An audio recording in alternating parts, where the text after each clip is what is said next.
Hi, how's everyone out there doing this wonderful, glorious morning? I am so happy to be here with the marvelous Mel Kelly, author of these two fabulous books, one of which I have backwards and upside down, so it makes it a little more difficult to read. But Mel Kelly started writing this book on disastrous dating tips, and I said, "Oh, Mel, disastrous dating is not just for you or for Ireland or for Germany, international phenomenon. Welcome the amazing Mel Kelly from Munich, Germany." Hello, everybody. Thank you so much, Amy, for that amazing introduction from the amazing Amy Hamilton, the amazing author of these two amazing books, The Project Manager and The Consummate Communicator. So you want to find out about these topics, these are the books that you need to buy and check out. Okay, great. Looking forward to another session of fantastic, terrible advice tips. What are we going to do today, Amy? Today, we are going to talk about staying friends with your exes. Is this even possible? Is this a good plan? How does this work? What if you, and maybe I kind of did this, had a party and you decided you were going to invite some of your exes to your party and they might actually like meet each other? Is this a good thing? Is this even in the realm of the possible, or is this just a Hallmark movie fantasy? Yeah. Isn't it wonderful? A wonderful idea. Somebody you've had a special time with for a period of time and hasn't necessarily worked out long term, but you managed to stay friends with them and continue that friendship throughout lifetime afterwards. Yeah, it's a very nice idea, but in reality, how often does it actually happen? And people get busy. People, after relationships, they break up for different reasons. Maybe they don't like each other anymore after being in a relationship. It's a great stress test on people's friendships. It's actually got into a relationship. It's getting to know each other is a great way to fall out with people.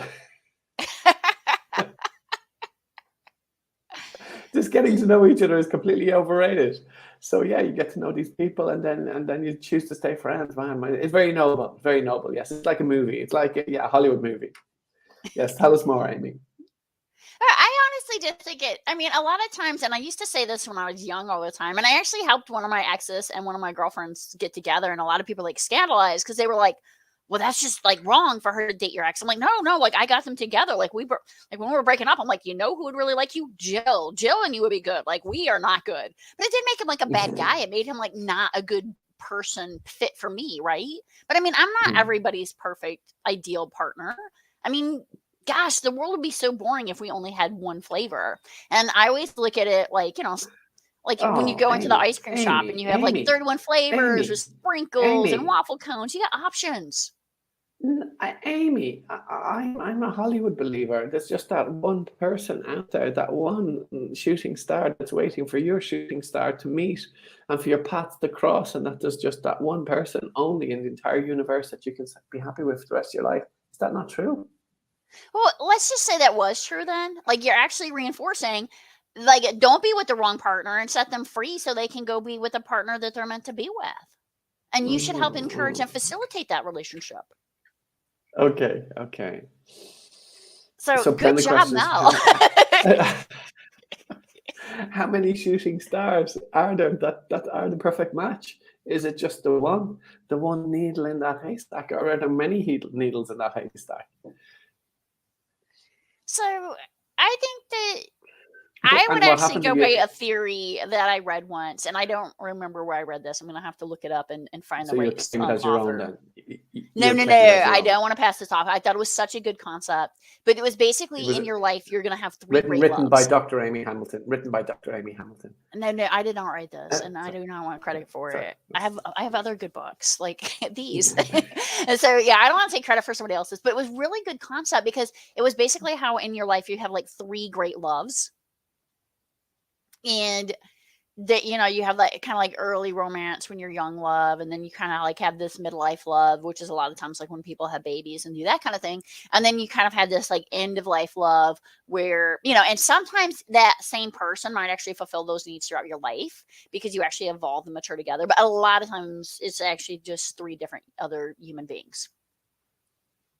They didn't go into And alien expansion. That could be an option in the future, this whole UFO thing, but we're just going to stick to this planet. Okay. We're going to at least bound it there. Yeah, but UFOs, just while we're on the UFOs, it doesn't mean just because something is a UFO doesn't mean it's an alien. I mean, by definition, it's just Do you unidentified. have It doesn't something mean it's against an alien. alien love? I'm very confused here, Mel.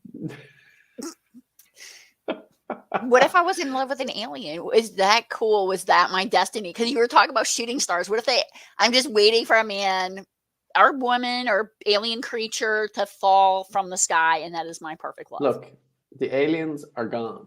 Like, what you call him? Will Smith, Independence Day, he got rid of the aliens. Okay, aliens are gone, right? Okay, so there's no alien love. We know that after that movie. Okay, it was close. Starman was Right. alien love. That was a great movie. Anyway, but Independence Day is the documentary that we're sticking to. Okay, aliens are gone since then. Will Smith sorted that out. Now, What about Guardians back of the to Galaxy? There's some alien love there. yeah, but that's making up. That's not real. Independence Day was a documentary. Okay. Okay. So Mel, back Yes. to being friends with your exes. Okay. We have like really strayed from this path. Like I don't even know where that path is anymore. How did Will Smith make it onto this show? Oh, God damn it. Anyway, so staying friends with your exes. Yeah, what happens if you break up badly with your ex? You know, one person's happy, one person's not happy with the breakup, or both people are unhappy. You know, you hate each other. You can't stay friends then if you don't like each other anymore. Or one person's wounded, one person wants to stay in a relationship, and the other person doesn't. That There's can a lot of happen. complications there. And I mean, I Exactly. don't So it's think difficult to stay necessarily being friends. It's friends is different. always right. I just think Mm. it could be right. And like I said, like in the case where I helped my friend and my ex to get together and they went on to live happily ever after, like I Oh, think that's a did great they? Did thing.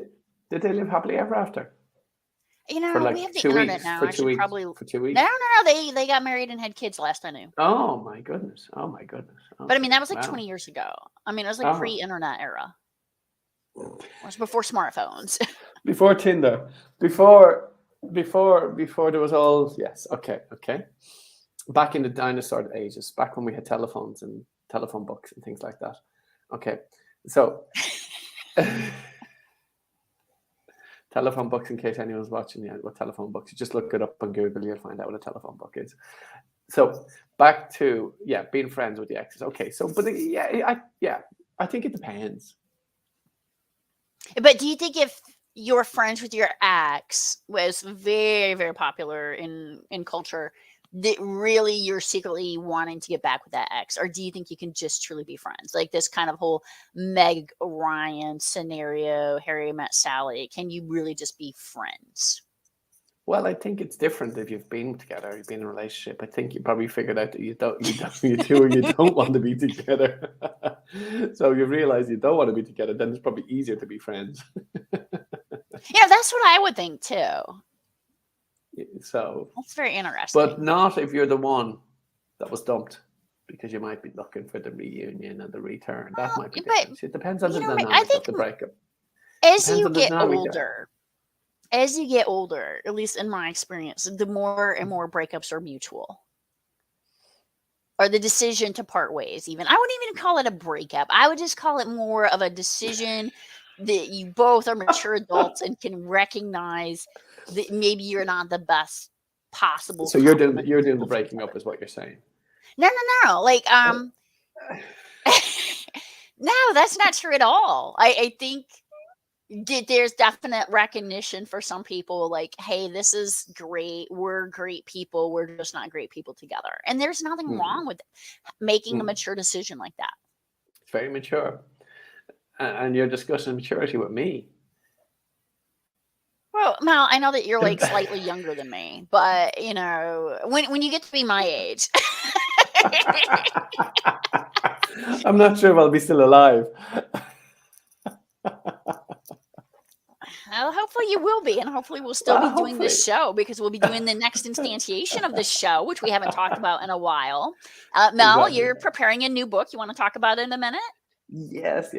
My new book. It's top tips for job interview disasters. Top tips for interview disasters. How to make a mess of those interviews. If you think you're doing a bad job already, read my book and you will do even worse. So that's what's coming next.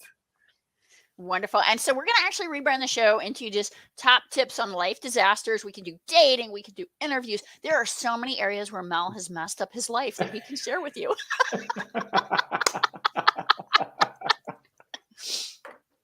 But Mel, always So look, wonderful. And the next topic we're going to have is he said, she said, why is it what women say and men hear and what men say and women hear are so vastly, vastly different things? looking forward to seeing you all next week. Great. Cheerio. Thank you so Cheers. much.